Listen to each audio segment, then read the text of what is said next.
উপর ব্যবহার করেছি, আর এখন বাবুনগরের হাজারো পরিবারের প্রয়োজনে ব্যবহার করলে পরিণাম কি হতে পারে বুঝে নে। এই, তুই আমাকে স্বীকার করবি?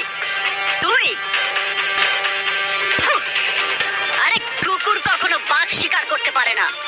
এই পৃথিবীতে কে কখন জন্ম নেবে আর কে কখন মারা যাবে তার প্রতিটি হিসাব ওই উপরওয়ালার হাতে, তোর মতো শয়তানের হাতে না।